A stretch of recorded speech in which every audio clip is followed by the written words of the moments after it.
नमस्कार, आइए बात करते हैं राजस्थान की तमाम बड़ी खबरों की। वही छात्रों के लिए बड़ी खुशखबरी, प्रदेश भर में लागू होंगी नई योजनाएं। मुख्यमंत्री भजन लाल शर्मा का बड़ा ऐलान। चलिए वीडियो को शुरू करते हैं। बात करते हैं राजस्थान के बेरोजगार युवाओं की। पेंशनरों की पेंशन कब मिलेगी? प्रदेश में चल रही नई योजनाएं। सीएम ने लागू की नई स्कीम। राजस्थान में पेंशन को लेकर भजनलाल सरकार ने अहम फैसला लिया है।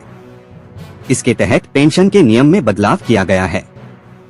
राजस्थान में उत्तरी तथा पश्चिमी हवाओं के प्रभाव से रात के तापमान में बढ़ोतरी दर्ज की गई। सुबह की ओस और ठंडी हवाओं ने सर्दी का असर बढ़ा दिया है। इसके चलते जयपुर, धपुर और उदयपुर जैसे शहरों के तापमान में गिरावट देखी जा रही है, लेकिन शेखावाटी की तुलना में यहां स्थिति थोड़ी बेहतर है। मौसम विभाग के अनुसार नवंबर के 27 से 28 को अजमेर, उदयपुर, जोधपुर और बाड़मेर संभागों में कहीं कहीं पर वर्षा होने की संभावना जताई है। पिछले 24 घंटों के तापमान की बात की जाए तो राज्य में मौसम शुष्क रहा। इसके तहत प्रदेश में सर्वाधिक अधिकतम तापमान जालौर में 31.4 डिग्री सेल्सियस दर्ज किया गया। इसके अलावा न्यूनतम तापमान सीकर जिले के फतेहपुर में मात्र 5.8 डिग्री सेल्सियस रिकॉर्ड किया गया। इसके अलावा राज्य में औसत आर्द्रता 30 से 70% के बीच बनी रही। इसके अनुसार इस समय राज्य के शेखावाटी क्षेत्र व आसपास के जिलों में न्यूनतम तापमान 6 से 8 डिग्री सेल्सियस के बीच दर्ज किया जा रहा है। वहीं राज्य के बाकी अधिकतर स्थानों पर न्यूनतम तापमान 10 डिग्री सेल्सियस से ऊपर सामान्य के आसपास बना हुआ है। राजस्थान के मुख्यमंत्री भजनलाल शर्मा आज 25 नवंबर 2025 पाली जिले के महत्वपूर्ण दौरे पर हैं। मुख्यमंत्री का यह दौरा एक दिन में कई विधानसभा क्षेत्रों को कवर करेगा, जिसमें विकास कार्यों का लोकार्पण और आस्था से जुड़े बड़े धार्मिक कार्यक्रम शामिल हैं। इस दौरे में मुख्यमंत्री के साथ बीजेपी प्रदेशाध्यक्ष मदन राठौड़ भी मौजूद रहेंगे। मुख्यमंत्री के इस हाई प्रोफाइल दौरे को देखते हुए पाली जिला प्रशासन और पुलिस प्रशासन पूरी तरह से अलर्ट पर है। सुरक्षा की दृष्टि से चप्पे चप्पे पर सख्त निगरानी रखी जा रही है। मुख्यमंत्री भजनलाल शर्मा सबसे पहले बाली विधानसभा के चामुंडेरी गांव पहुंचेंगे, जहां वह कई महत्वपूर्ण विकास कार्यों का लोकार्पण करेंगे। स्थानीय लोगों को उम्मीद है कि इन कार्यों से उनके क्षेत्र में बुनियादी ढांचे को मजबूती मिलेगी। चामुंडेरी के बाद मुख्यमंत्री हेलीकॉप्टर से सुमेरपुर विधानसभा के नेत्रा गांव जाएंगे। यहां वह गौशाला में आयोजित मीरा माधव मूर्ति प्राण प्रतिष्ठा कार्यक्रम में शिरकत करेंगे। दोपहर लगभग 2:30 बजे मुख्यमंत्री सोजत विधानसभा के बिलावास गांव पहुंचेंगे। यहां वह मंदिर की प्राण प्रतिष्ठा कार्यक्रम में भाग लेंगे। मुख्यमंत्री के दौरे से पहले पूरे पाली जिले में तैयारियों को अंतिम रूप दिया गया। सत्तारूढ़ पार्टी के नेताओं और प्रशासन ने सुरक्षा व व्यवस्थाओं का जायजा लिया। विधायक शोभा चौहान, पूर्व मंत्री लक्ष्मी नारायण दवे, भाजपा जिला अध्यक्ष सुनील भंडारी समेत अन्य जनप्रतिनिधियों ने यह सुनिश्चित किया कि कार्यक्रम स्थल पर जनता के लिए जरूरी सुविधाएं मौजूद हों और सभी कार्यक्रम सुचारू रूप से संपन्न हों। मुख्यमंत्री का काफिला जिन जिन क्षेत्रों से गुजरेगा, वहां की सुरक्षा व्यवस्था चाक चौबंद रखी गई है। पुलिस प्रशासन ने किसी भी अप्रिय घटना से बचने के लिए पूर्णतया अलर्ट रहने का निर्देश दिया है। अतिरिक्त पुलिस अधीक्षक विपिन कुमार शर्मा, सीओ मुकेश चौधरी, उपखंड अधिकारी मसिंगाराम जांगिड़, डीवाईएसपी रत्न देवासी और तहसीलदार डॉक्टर दिलीप जांगिड़ के पास सुरक्षा का जिम्मा है। इन अधिकारियों ने सभा स्थलों और हेलीपैड का बारीकी से निरीक्षण किया है।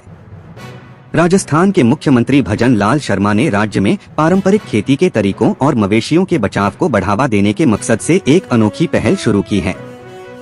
इस योजना के तहत सरकार उन चुने हुए छोटे और मामूली किसानों को हर साल 30,000 रुपए की आर्थिक मदद देगी, जो बैलों से अपने खेतों में खेती करते रहेंगे।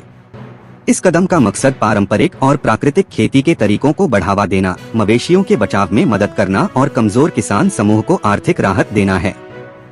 अधिकारियों ने बताया कि आधुनिक खेती की मशीनरी के तेजी से बढ़ने के साथ पिछले कुछ सालों में खेती में बैलों का इस्तेमाल तेजी से कम हुआ है। इस बदलाव ने न सिर्फ देसी मवेशियों की नस्लों की मांग कम की है, बल्कि उनके लंबे समय तक बचाव पर भी बुरा असर डाला है। सरकार का मानना है कि इस प्रोत्साहन से खेती में बैलों की भूमिका फिर से शुरू होगी, मिट्टी की उपजाऊ शक्ति बढ़ेगी, केमिकल पर निर्भरता कम होगी और पर्यावरण बचाने में मदद मिलेगी। आर्थिक मदद के अलावा राज्य सरकार खेतों में बायोगैस प्लांट लगाने के लिए सब्सिडी भी देगी। बायोगैस अपनाकर किसान अपने फ्यूल और इनपुट कॉस्ट को कम कर सकते हैं, स्वच्छ ऊर्जा का इस्तेमाल बढ़ा सकते हैं और सीधे अपने खेतों में प्राकृतिक खाद बना सकते हैं। अधिकारियों ने कहा कि इससे प्राकृतिक खेती के तरीकों को बढ़ावा मिलेगा और खेती की कुल उत्पादकता में सुधार होगा। कृषि विभाग अभी उन किसानों का एक डेटाबेस तैयार कर रहा है जो खेती के लिए बैलों का इस्तेमाल करते हैं, जिसके आधार पर पात्र लाभार्थी को शॉर्टलिस्ट किया जाएगा। विभाग यह पक्का करने के लिए फील्ड वेरिफिकेशन भी कर रहा है कि सिर्फ बैलों से खेती करने वाले असली लोगों को ही मदद मिले। इस पहल का एक खास हिस्सा राज किसान साथी पोर्टल है, जो खेती की स्कीमों और किसान सेवाओं के लिए राज्य सरकार का डेडिकेटेड डिजिटल प्लेटफॉर्म है। यह पोर्टल किसानों को अलग अलग स्कीमों के लिए रजिस्टर करने, एप्लीकेशन स्टेटस ट्रैक करने, एडवाइजरी एक्सेस करने और एग्रीकल्चर डिपार्टमेंट से समय पर अपडेट पाने में मदद करता है। 23 नवंबर को भारत से करीब 13 घंटे के सफर की दूरी पर 10,000 साल पुराना ज्वालामुखी इथियोपिया का हेली गुब्बी ज्वालामुखी अचानक से फट गया, जिसके बाद से इससे निकल रही राख कई देशों के लिए चिंता का विषय बनी हुई है, क्योंकि हेली गुब्बी ज्वालामुखी के फटने के दौरान इसका विस्फोट से उठने वाला धुआं करीब 18 किलोमीटर ऊंचाई तक पहुंचा था, जो लाल सागर पार करते हुए यमन और ओमान तक फैल गया, जिसके बाद अब इसकी राख भारत की ओर भी बढ़ रही थी, जो कल यानी सोमवार को उत्तर पश्चिम भारत के कुछ हिस्सों में फैल गई है, जिससे विजिबिलिटी कम हो गई और राजस्थान, गुजरात, महाराष्ट्र, दिल्ली और पंजाब के एयर ट्रैफिक में रुकावट आई है। राख का यह गुबार ओमान और यमन से आगे बढ़ते हुए राजस्थान की ओर आ रहा है। अधिकारियों के अनुसार दिल्ली के साथ साथ जयपुर एयर स्पेस भी चिंता का क्षेत्र बना हुआ है, जिसके चलते अधिकारी लगातार राख के मूवमेंट पर कड़ी निगरानी बनाए हुए हैं। कया लगाया जा रहा है कि राख का यह बादल आज रात 10 बजे तक तेजी से राजस्थान की ओर बढ़ेगा, जिसके बाद से हवाई उड़ानों में परेशानियां आ सकती है। इंडिया मेट स्काई वेदर ने चेतावनी दी है कि इन कणों के कारण आकाश सामान्य से अधिक गहरा और धुंधला दिखाई दे सकता। राजस्थान में विधानसभा उपचुनावों में मिली हार के बाद सत्तारूढ़ और विपक्षी दलों के बीच जुबानी जंग तेज हो गई है।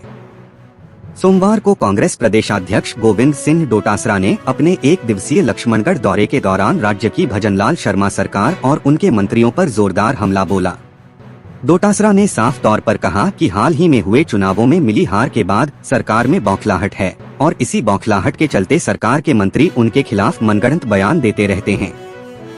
पत्रकारों से बातचीत के दौरान डोटासरा ने सरकार की कार्यशैली पर गंभीर सवाल उठाए। उन्होंने पूर्व केंद्रीय मंत्री सुभाष महरिया का नाम लेते हुए एक उदाहरण पेश किया, जिसे उन्होंने सरकार की द्वेषपूर्ण कार्यशैली का प्रमाण बताया। डोटासरा ने कहा, जो अध्यापक महरिया जिंदाबाद के नारे लगा रहे थे, उन्हें ही रातों रात जैसलमेर में नौकरी करने भेज दिया गया। यह दिखाता है कि सरकार बदले की भावना से काम कर रही है। डोटासरा ने राज्य के शिक्षा मंत्री मदन दिलावर पर तीखा तंज कसते हुए उन्हें सेल्फ स्टार्ट मंत्री बताया। यह तंज उन्होंने दिलावर के लगातार आक्रामक बयानों के संदर्भ में किया। डोटासरा ने कहा कि दिलावर बिना किसी कारण या निर्देश के खुद ही बयानबाजी शुरू कर देते हैं। राजस्थान की राजनीति में आज का दिन काफी अहम होने वाला है।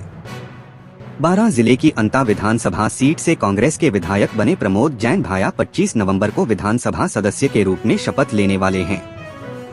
उनके शपथ ग्रहण के साथ ही 200 सदस्यीय राजस्थान विधानसभा में कांग्रेस पार्टी की आधिकारिक सदस्य संख्या में एक और इजाफा हो जाएगा।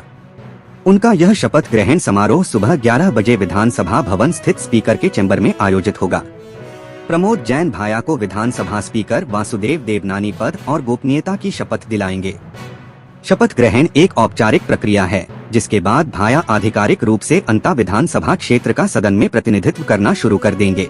भाया का सदन में आना न सिर्फ कांग्रेस की संख्या बल को बढ़ाएगा, बल्कि सदन के अंदर सत्ता पक्ष को घेरने की विपक्षी रणनीति को भी मजबूती देगा। प्रमोद जैन भाया का राजस्थान की राजनीति में एक लंबा और महत्वपूर्ण करियर रहा है। वह पूर्ववर्ती कांग्रेस सरकार में कैबिनेट मंत्री भी रह चुके हैं। उनके पास खान एवं गोपालन जैसे महत्वपूर्ण विभाग थे। बारां के अंता से उनकी जीत कांग्रेस के लिए महत्वपूर्ण मानी जाती है, खासकर तब जब राज्य में बीजेपी की सरकार है। उनका सदन में आना सत्ता पक्ष के लिए विभिन्न मुद्दों, विशेषकर खनन और पिछली सरकार की नीतियों पर सवाल उठाने का एक नया मोर्चा खोलेगा।